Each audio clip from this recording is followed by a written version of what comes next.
रहला के बाद जब भी कोनो बच्चा रोवेला तब ओकर माँ ओकरा से ई कहेली, बेटा चुप हो जो ना तो ऊ चुड़ैल आ जाई। ई कहानी सिर्फ एगो कहानी ना हा, बल्कि एगो माँ और ओकर बच्चे की ऊ दर्दनाक कहानी हा, जौन आज मरला के बाद भी अपना बच्चन के तलाश में भटकेली। एक तो ऐसे ही जंगल से घिरल सन्नाटा से पसरल एगो सुनसान गांव हा। ए गांव के इतिहास बतावेला कि कोनो चुड़ैल गांव वालन के कारण अपना जुड़वा बच्चन के खो देहलस। मिथुन, तोहार बहुत भाव बढ़ गइल बा। इतना सुंदर तू जुड़वा बच्चा भइल बा और अब तक दावत भी ना देहला। अरे हाँ बाबा, दावत का पूरा भंडारा करब, लेकिन अब तक बच्चा दुनिया में आयल ही बाड़े। जरा सांस तली, बहुत जल्द तू सबके अपना घर दावत पे बुलाई। अरे मिथुन, ये सब तो ठीक है, लेकिन हमार दोस्त एक बात के खास ख्याल रखी है, चाहे कुछ भी हो जाओ, अपना बच्चन के खुद से या अपना पत्नी से दूर रख के कबो भी मत सुती है। तोहरा एक गांव के वो चुड़ैल के किस्सा तो मालूम ही बा ना। आखिर तू भी ना हमेशा पनौती मारत रहेला, कभी तो शुभ बोला। और वैसे भी ये चुड़ैल उड़ैल गांव वालन के दिमाग के बीमारी हा, ऐसा कुछ ना हो खेला। मिथुन अखिल के बात के एकदम से नकार देहलस और वहीजा से अपने घर चल गए। ओही रात मिथुन अपना पत्नी रूपा के साथे अपना बेड में सुतत रहे। वही ओकर दोनों जुड़वा बच्चा बेबी बकेट में लिविंग रूम में रहले।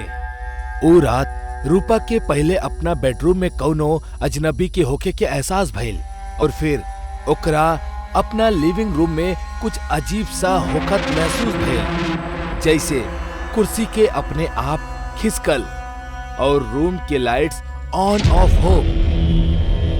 ओ रात के रूपा नजरअंदाज कर देलस। अगला सुबह जब वो अपना बच्चन के पालकी में झकलस त ओकर एगो तेज चीख निकलल। हे भगवान, हमार बच्चा लोग कहाँ गेले? रूपा के चीख सुन के मिथुन समेत ओकर पड़ोसी भी वहीजा पहुंच गए। अरे रूपा, सुबह सुबह इतना तेज काहे चिल्लाताड़ू?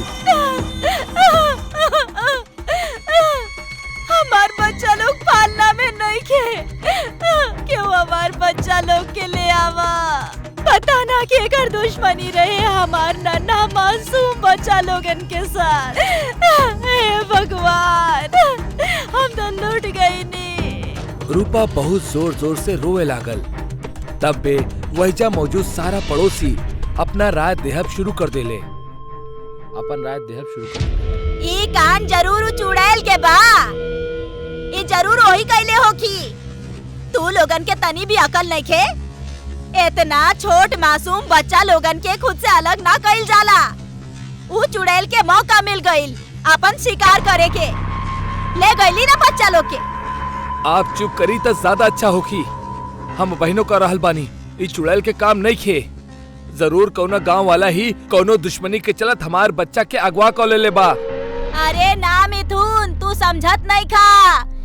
ई काम गांव वालन के हो ही ना सकेला। वैसे भी कौनो पहला बार ना भइल बा गांव में से कौनो बच्चा गायब हो गइल होखे। हे भगवान, हम तो लूट गए नी, बर्बाद हो गए नी हमार बच्चा लोग। कल मोहित पता ना हमार बच्चा लोग के साथ का करी। क्यों हमार बच्चा हमरा के वापस ला दो। रूपा और मिथुन दोनों अपना कल के भयल जुड़वा बच्चा के खो जाए के गम से पूरा तरह हताश रहले। वो दोनों के बिल्कुल समझ ना आवत रहे कि उनकर बच्चा उनकरा दोबारा वापस मिली या शायद मिली ही ना। रूपा और मिथुन के गांव वालन एगो तांत्रिक के पास जाए के सलाह देवेले। बतावेले कि वो तांत्रिक के पास बहुत सारी काली शक्ति बाड़ी, जेकर जरिए वो ई बात के दावा कर सकेला कि खोइल बच्चा ए वक्त कौन हालत में बा। ठीक उहे शाम ऊ दोनों गांव से सटल एगो जंगल में तप कर रहल एक तांत्रिक के पास पहुंचले और उनकर साथ भइल हादसा पूरा विस्तार में बतावेले। तू लोग परेशान मत होखा, बस तू लोगन के जैसा कहा तानी वैसन करत जा। तांत्रिक उ दोनों के हाथ में खोपड़ी देवेला और उनकरा 10 मीटर के दूरी पे दक्षिण दिशा में बैठ के आंख बंद करे के कहेला। वो दोनों तांत्रिक के कहे मुताबिक बिल्कुल वैसा ही करेले। रूपा, तोहरा जब अपना गोद भारी लगे तब तुरंत अपना हाथ में रखल वो खोपड़ी के फेंक दिया। और मिथुन, तोहरा तब तक अपन आंख ना खोले के बा जब तक तोहरा से आंख खोले के कहल न जाओ। रूपा अपन आंख बंद करके चुपचाप बैठल रहली। वहीजा तांत्रिक लगातार अपना मंत्र के उच्चारण करत रहल कि तब्बे रूपा के एहसास होखे लागेला कि जैसे ओकर गोद में वजन पड़ रहा होखे। रूपा तुरंत ही खोपड़ी के जमीन पर फेंक देवेली और अपन आंख खोलेली। ओकरा अपन गोद खाली दिखेली। वो तुरंत वो तांत्रिक के तरफ देखेली। ओकर ता होश उड़ जाला। रूपा देखेली वो तांत्रिक और मिथुन एक दूसरे के आमने सामने बैठल बाड़े, जहां मिथुन जोर जोर से हिल रहल बा और वो तांत्रिक मिथुन के माथा पर खून के तिलक लगा रहल बा। रूपा तांत्रिक से पूछेली कि ई सब का चल रहल बा। तांत्रिक ओकरा चुप रहे के इशारा करेला और शांति से बैठे रहे के कहेला। तब्बे अचानक मिथुन के अंदर कोनो औरत के आत्मा आ जाली और फिर मिथुन बोलक शुरू करेला। ई जुड़वा बच्चा हमार बाड़े। ई उहे बच्चा बाड़े जकरा के हम सालन से ई गांव में ढूंढत रहनी। लेकिन तू इतना यकीन के साथ ई कैसे कह सकेलू कि बच्चा तोहार ही बा, जबकि गांव के अनेक बच्चन के तू अगवा करके मार देले बाड़ू। हाँ, ई सच है। हम बच्चन के अगवा करे नी ताकि हम परख सकी कि का वो हमार औलाद बाड़े, और जब हमरा पता चलेला कि वो हमार औलाद ना बाड़ी तब हम क्रोध में आकर उनकरा के मार देवे नी। लेकिन ए बेर ये हमार ही औलाद बाड़ी और हम इनकरा के मारब ना, बल्कि इनकरा अपना साथ लेके ई गांव से दूर चल जाइब। तोहरा कैसे पता चलल तोहरे बच्चा बाड़े? इनकर पुनर्जन्म भइल बा। अब इनकर मिलला के बाद तू गांव छोड़कर काहे चल जाइबू? हमार जुड़वा बच्चा के गुमशुदा होखला के बाद हम पागल सी हो गए रहनी। हम गांव वालन से बदला लेवे के ठन्नी। यही बीच घोर तब से हमरा के वरदान मिललस कि हमार बच्चन के जब भी पुनर्जन्म होखी उनकर खून काला होखी और ई एगो संकेत होखी कि ऊ हमार संतान बाड़ी। लेकिन एकर शर्त ई रहल कि हम ऊ बच्चन के उनकर जन्मदिन से 2 साल के होखे तक हम ही छू सकेनी। एकर बाद हमार ऊपर कौनो वश न होखी। यही वजह से जब भी गांव में केहू के भी घर बच्चा होखेला ता हम ओकर घर के बाहर भटकती और इंतजार करती कब वो बच्चा उनसे दूर होखे, और जैसे ही वो बच्चा कुछ समय के खातिर अकेला बिछड़त हम उनकरा के गायब कर देती। अब जब हमके हमार दोनों जुड़वा बच्चा मिल गइल बाड़े ता अब हमार जाए के समय हो गइल बा। वरदान के मुताबिक हम ई गांव में तब तक ही रह सकत रहनी जब तक हमार बच्चा हमरा के न मिल जाई। अब हमार ममता के प्यास बुझ चुकल बा ता अब हम जा सकेनी।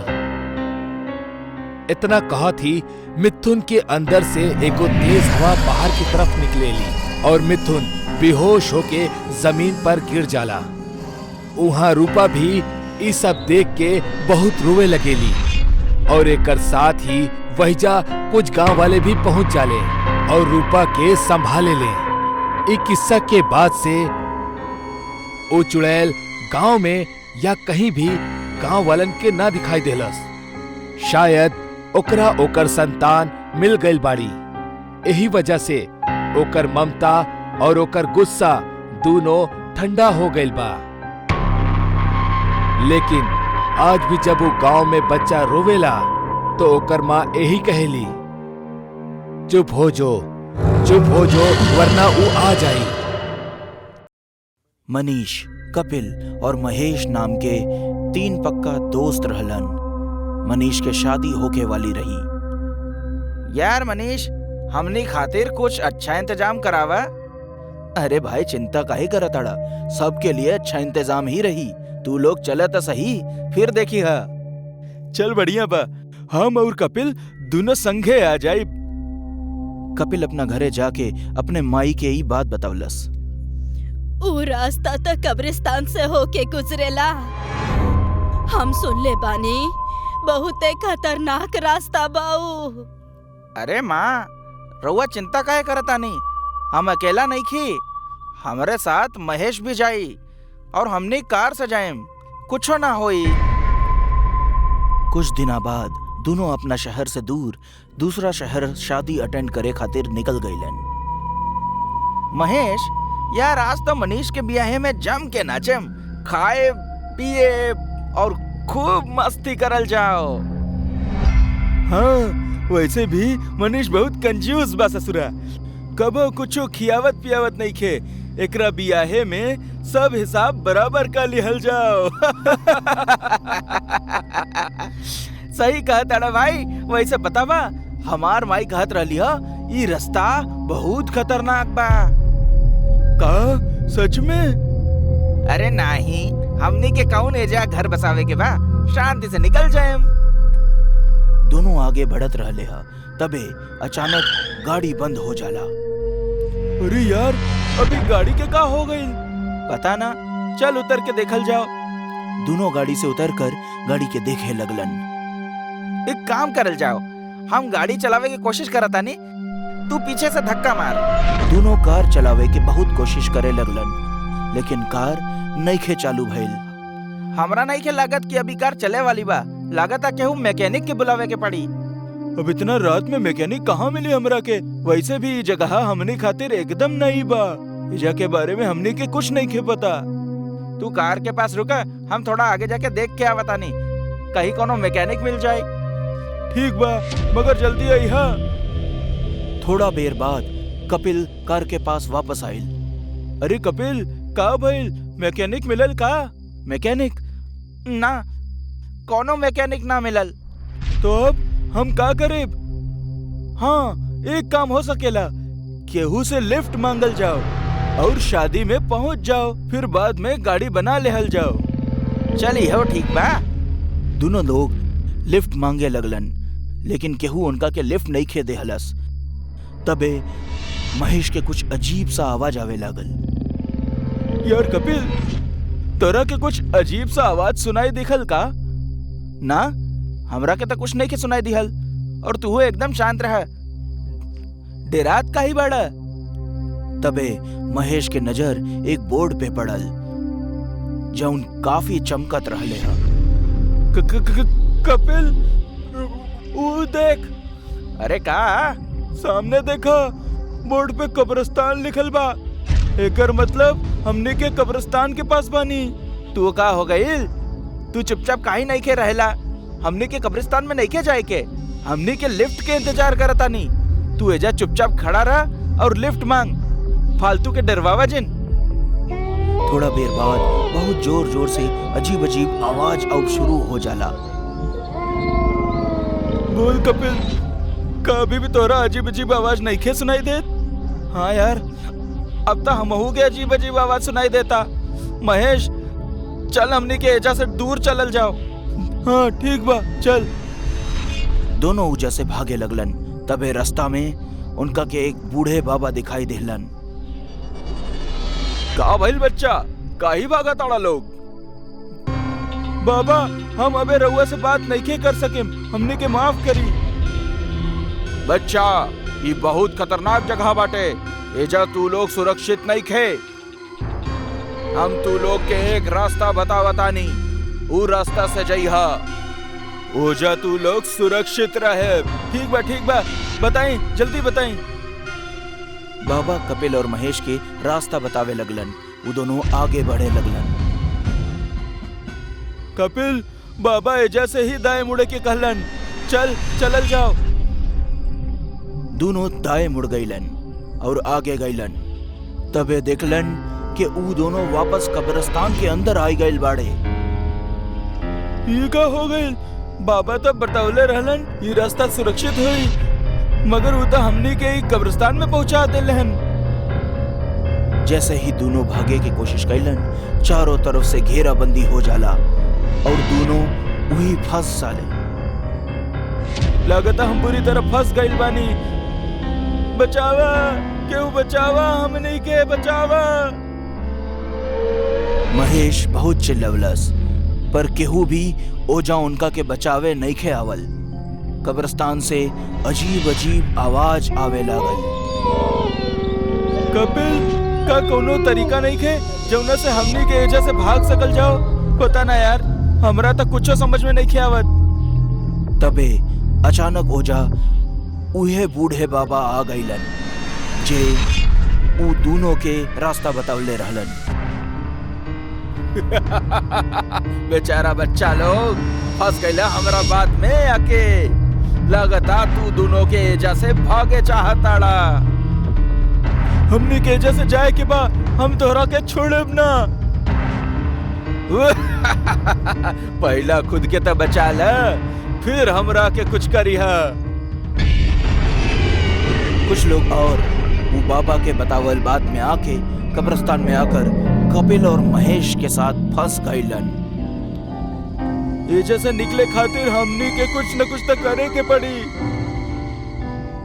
सभी बहुत प्रयास कैलन, लेकिन केहू ओजा से निकल नहीं खे पाइल।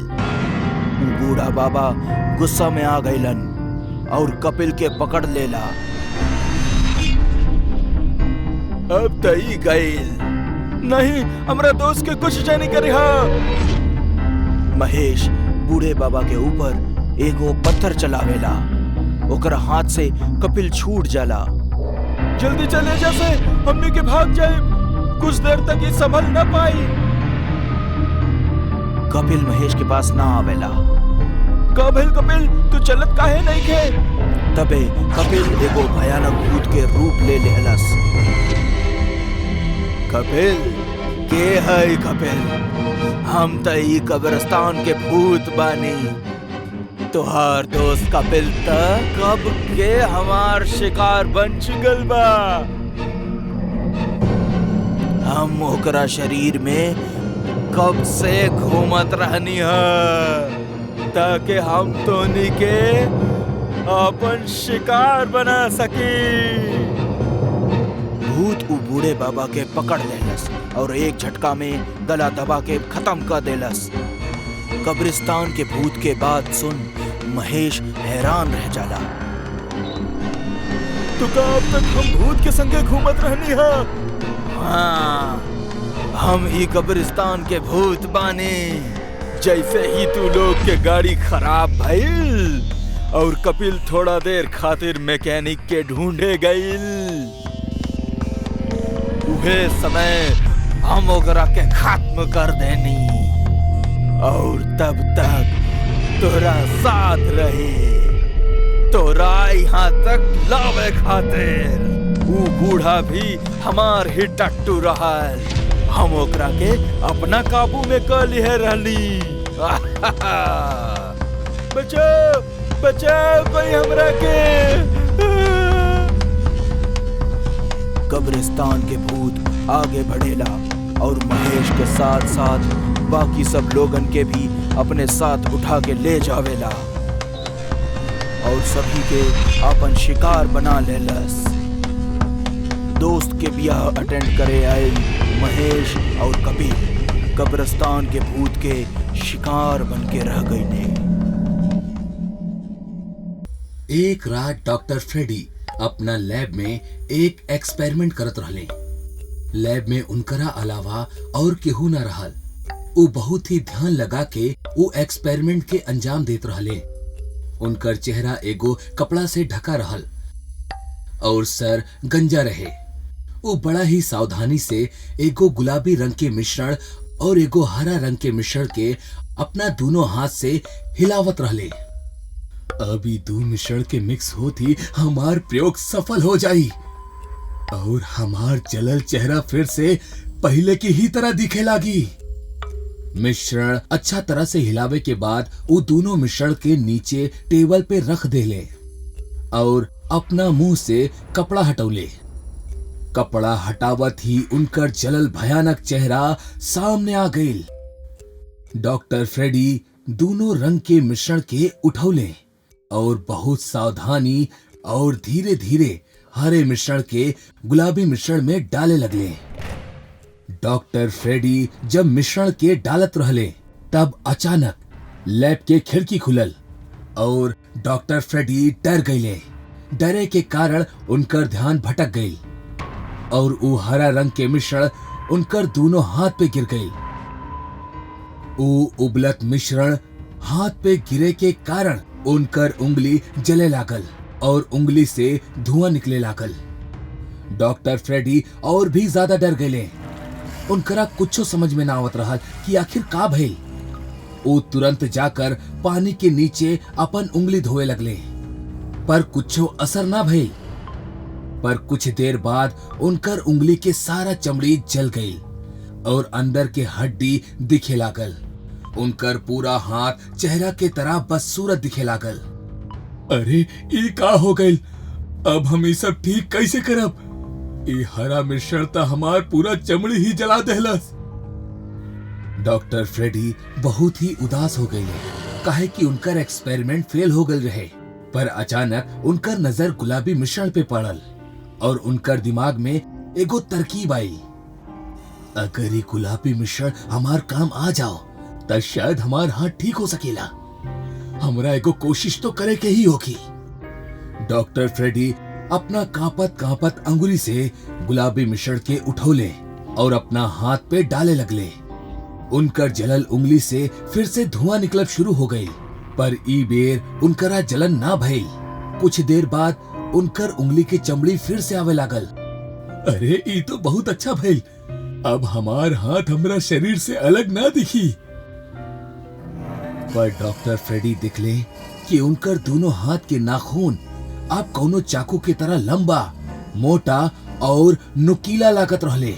डॉक्टर फ्रेडी अपना नाखून के देखकर खुश होके लगले और जोर जोर से हंसे लगले। हमार चेहरा ठीक ना भइल तक का हो गई? अभी नाखून ही हमार सबसे खतरनाक हथियार बनी। अगला रात के एगो आदमी रास्ता पे चलत रहल। बहुत रात होखला के वजह से चारों तरफ अंधेरा रहल। वो धीरे धीरे घर के तरफ बढ़त रहल। अचानक ओकरा पीछे कोनो आहट सुनाई देहलस। वो मुड़कर देखलस तो अंधेरा में केहू खड़ा दिखाई देत रहल। के बा भैया? अचानक वो आदमी के दो हाथ दिखे लगले जिनकर उंगली पे बड़ बड़ चाकू जैसे नाखून रहले। वो आदमी बहुत डर गई और डर के मारे चिल्लाए लागल। अगला सुबह पुलिस के ऊ आदमी के लाश उहे सड़क पे पड़ल मिलल। ओकर बड़ा ही बेरहमी से कत्ल कइल गइल रहे। पुलिस के जब ओकर लाश मिलल तब ओकर चेहरा पे 5 होल रहे जैसे खून बहत रहल। ऊ होल कोनो नुकीला चीज से बनावल गइल रहे और उहे से ऊ आदमी के मौत हो गई। ऑफिसर कुमार ई मर्डर के जांच करत रहले। का आसपास कोनो मर्डर वेपन मिलल या कोनो और सुराग? ना सर, पूरा एरिया छान मरनी, कहीं पे भी कोनो वेपन या कोनो सुराग ना मिलल सर। पुलिस ऑफिसर कुमार के ई समझ में ना आवत रहल कि ई हत्या कौना हथियार से कइल गइल रहे काहे कि आसपास कोनो भी मर्डर वेपन ना रहल। ऑफिसर कुमार और उनका टीम पूरा 2 दिन तक इन्वेस्टिगेशन कैले पर उनकरा हाथ कुछो भी सबूत ना लागल। 2 दिन बाद फिर रात के एगो औरत के उहे सड़क पर हत्या कैल गई। ऑफिसर कुमार और उनका टीम वहां पे जांच करे खातिर पहुंच गई। ऑफिसर कुमार देखले कि ई औरत के चेहरा पे भी बिल्कुल वैसे ही 5 होल रहल और उनसे खून बहत रहल। पर ई बेरी एगो बात अजीब और चौंका दे वाला रहल। ऊ औरत के माथा पे जौन होल रहल ओमे कुछ फसल रहे। ऑफिसर कुमार ऊ चीज के निकाल के देखले और ओपे से खून साफ करके ओकरा ध्यान से देखे लगले। आखिरी चीज बा का लागता इहे नुकीला चीज से ई औरत के हत्या भइल बा। सर ई तो कोनो नाखून के तरह दिख रहा बा। पर ई कोनो जानवर के नाखून नहीं लागत, ई जरूर कोनो इंसान के नाखून हा। पर सर कौनो आदमी के इतना बड़ा नाखून कैसे हो सकेला? उहे ता हमनी के पता लगावे के बा। ध्यान से देखा तब्बे तो पता चली कि ई नाखून बीच से ना टूटल बा बल्कि उंगली से ही अलग हो गइल बा। एगो काम करा, एकरा टेस्टिंग के खातिर फॉरेंसिक लैब भेजा और ए पर जौन खून बा ओकर डीएनए वेरीफाई करा। फिर हमने डेटा में ई कैसे मैच करेला वो देखल जाई। एक सुबह जब ऑफिसर कुमार पुलिस स्टेशन में बैठल रहले तब हवलदार हाथ में एगो फाइल लेकर भागत भागत आई। सर वो नाखून केकर हा पता चल गइल बा। के हाउ? सर एगो साइंटिस्ट हा, डॉक्टर फ्रेडी नाम है उनकर। चला उनके घर। ऑफिसर कुमार और हवलदार स्टेशन से सीधे डॉक्टर फ्रेडी के लैब में पहुंचले। वो पहुंचले तो देख ले कि लैब पे ताला लागल बा और डॉक्टर फ्रेडी वहां ना रहले। सर लागता उनकरा हमार आवे के बारे में पहले से ही पता रहल, यही से तो भागिले। ना, वो भागल ना हुई बल्कि अगला मर्डर के तैयारी कर रहा होगी और ओकर मर्डर पैटर्न अगर ध्यान में रखी ता मर्डर आज रात के ही होगी। पर कहवा सर? उहे सड़क पे जहां पहले 2 मर्डर भइल रहे। पर हमने ओकरा पकड़ा कैसे सर? हमने पास तो कोनो ठोस सबूतो नहीं खे। हमने एगो ट्रैप लगा के ओकरा रंगे हाथों पकड़ल जाई। कौना टाइप के ट्रैप सर? सुना, आज रात तो उस सड़क पे खड़ा रहबा। जैसे ही डॉक्टर फ्रेडी तोहरा के मारे खातिर आई हम ओकरा रंगे हाथ पकड़ ले हब, ठीक बा? यस सर, पर ऐसे हमार जान के कोनो खतरा तो ना होगी ना? तू हमरा पे भरोसा रखा, हम तोहरा कुछ ना होके देहब। अब चला। ऑफिसर कुमार और हवलदार वहां से चल गईले। रात हो गई। वो हवलदार प्लान के मुताबिक उस सड़क पे जाके खड़ा हो गई और ऑफिसर कुमार थोड़ा दूर झाड़ी में जाके छिप गईले। चारों तरफ बिल्कुल शांति रहे। दूर से सिर्फ जंगली जानवर के चिल्लाए के आवाज आवत रहल। अचानक हवलदार के ओकरा पीछे केहू के चले के आवाज आवे लागल। वो पीछे मुड़ के देखलस त अंधेरा में केहू चल के ओकर ओर आवत रहल। जब वो आदमी रोशनी में आयल त हवलदार देखलस कि वो इंसान केहू और ना बल्कि डॉक्टर फ्रेडी ही रहल। डॉक्टर फ्रेडी के भयानक नाखून और बदसूरत चेहरा अंधेरा में और भी खूंखार लागत रहल। हवलदार थोड़ा डर गई और पीछे पीछे जाए लागल। यहाँ ऑफिसर कुमार देखले कि डॉक्टर फ्रेडी वहाँ आ चुकल बा। यही से वो भी हवलदार की तरफ भागल। ऑफिसर कुमार वहाँ पहुँचले इससे पहले डॉक्टर फ्रेडी अपना दोनों हाथ के नाखून हवलदार के छाती में घुसा देलस और छट से बाहर निकाल लेलस। हवलदार के छाती में 9 छेद हो गई, काहे कि डॉक्टर फ्रेडी के एगो नाखून पहले ही टूट चुकल रहे। सारा छेद से खून बहे लागल और हवलदार नीचे गिर गई। इतना में ऑफिसर कुमार वहां पर पहुंचल और अपना बंदूक निकाल के डॉक्टर फ्रेडी पे फायर कर देले। डॉक्टर फ्रेडी के सीना में गोली लागल और ऊ वही जे नीचे गिर के मर गई। जैसे ही ऊ मरल ओकर सारा नाखून ओकर उंगली से अलग होके नीचे गिर गई। ऑफिसर कुमार वही जे हवलदार के बगल में खड़ा होके फोन पे एम्बुलेंस वाले के बुलावत रहल। ऊ भी बहुत घबरायल रहे, काहे कि ओकर पूरा जिंदगी में ऊ डॉक्टर फ्रेडी जैसा इंसान ना दिखले रहल। डॉक्टर फ्रेडी के मरला के बाद आखिरकार मौत के ऊ भयानक मंजर खत्म हो गई।